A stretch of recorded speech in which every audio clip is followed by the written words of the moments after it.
In the heart of Sunnyville Park, nestled amongst towering trees and vibrant flower beds, lived a grumpy old gardener named Mr. Barnaby Thorn. Mr. Thorn had been tending the park's gardens for decades, his weathered hands and furrowed brow itched with years of dedicated work. Every morning, he would arrive at the park with a scowl, muttering under his breath at playful squirrels who dared to scamper across his freshly raked paths and chirping birds who seemed to take an annoying delight in singing outside his window at sunrise. One particularly hot summer afternoon, Mr. Thorn was busy pruning a rose bush when a whirlwind of sunshine and laughter skipped towards him. It was Lily, a 10-year-old girl with eyes the color of summer skies and a smile that could melt even the grumpiest heart. Lily, known for her boundless energy and infectious optimism, was a regular visitor to the park, often exploring its hidden corners and befriending its furry and feathered inhabitants. "Hi, Mr. Thorn," Lily chirped, her voice clear and bright as a robin's song. Mr. Thorn, startled by her sudden arrival, grunted a greeting, his eyes fixed on the rose bush in his hand. "Why are you looking so grumpy today, Mr. Thorn?" Lily tilted her head, her brow furrowed in concern. Mr. Thorn hesitated for a moment, then let out a frustrated sigh. "These darn squirrels," he grumbled, gesturing towards the rose bush with a gnarled finger. "They keep stealing my precious acorns for their silly winter stashes, leaving me with nothing to plant." Lily's eyes widened in understanding, but Mr. Thorn, she said gently, "maybe the squirrels just need food for the cold months. They're not trying to be annoying, they're just trying to survive." Mr. Thorn, taken aback by Lily's logic, considered this for a moment. Although he never thought about it that way before, Lily's words struck a chord. He had always seen the squirrels as pests, but maybe, just maybe, there was another way to look at it. Lily, sensing a shift in Mr. Thorn's mood, decided to press her point. "Why don't we find some extra acorns and leave them in a corner of the park for the squirrels?" she suggested, her voice brimming with enthusiasm. "That way, they won't bother your precious roses."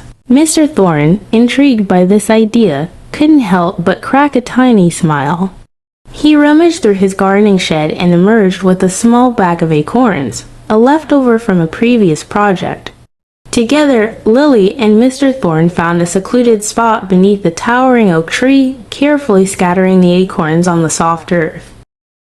The next few days were filled with a newfound sense of purpose. Lily and Mr. Thorn worked together, their relationship blossoming alongside the vibrant flowers.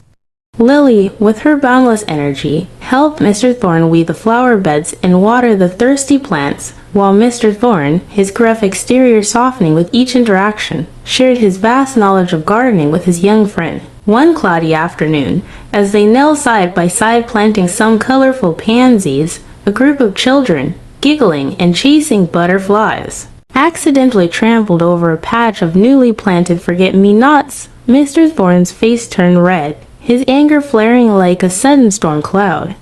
Lily, noticing his mounting frustration, gently placed a hand on his arm. "Remember the squirrels, Mr. Thorn," she whispered, her voice calm and clear. Mr. Thorn, his anger momentarily subdued, looked at Lily, her eyes reflecting the understanding he needed.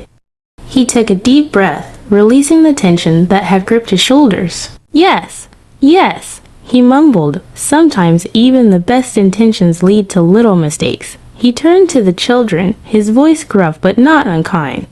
"See here, young ones," he began, "flowers, much like squirrels, need a little space and care to grow.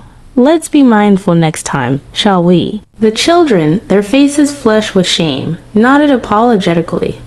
Lily, ever the peacemaker, suggested they gather some fallen leaves and gently cover the trampled patch, creating a warm blanket for the forget-me-nots to recover. Despite the mishap, the park continued to bloom with vibrant life.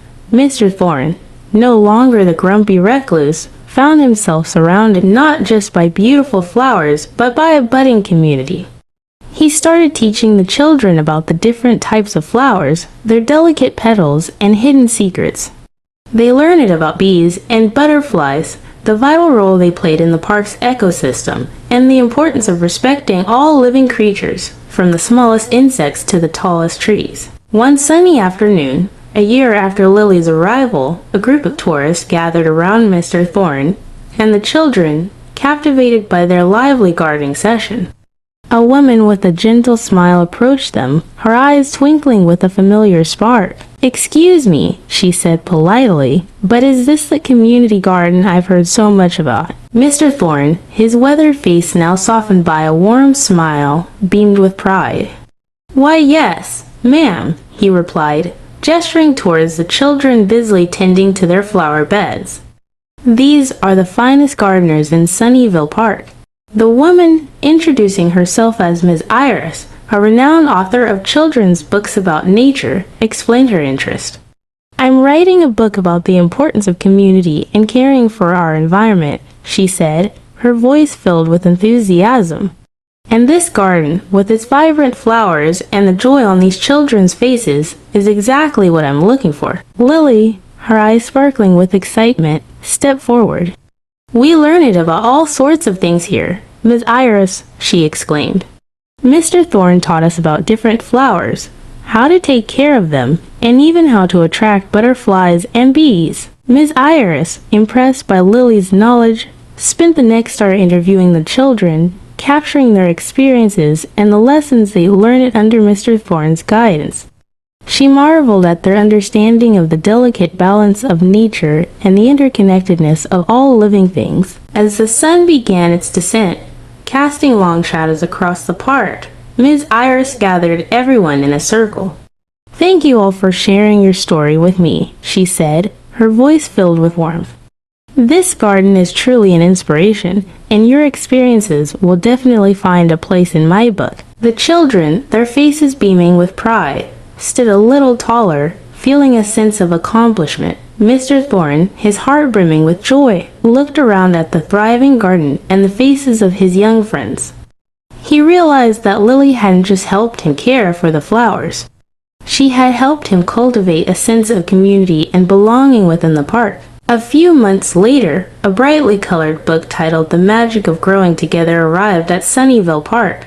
The book, beautifully illustrated with images of children gardening and Mr. Thorn patiently guiding them, became a favorite amongst the park's visitors. Lily and the other children, forever connected by their shared love for the park and its flowers, continued learning and growing alongside Mr. Thorn, the once grumpy gardener. Transformed by the power of kindness and a forgotten bag of acorns, became a symbol of patience, understanding, and the beautiful things that can bloom when love and care are nurtured. From then on, Sunnyville Park wasn't just a place with flowers, it was a place where hearts bloomed, friendships blossomed, and the lessons learned resonated far beyond the boundaries of the park walls, reminding everyone that even the smallest acts of kindness can have a lasting impact on the world around us. Here are some morals you can take away from the story of the grumpy gardener and the forgotten seeds. Kindness can change hearts. Lily's gentle approach and understanding towards Mr. Thorn eventually softened his grumpy exterior.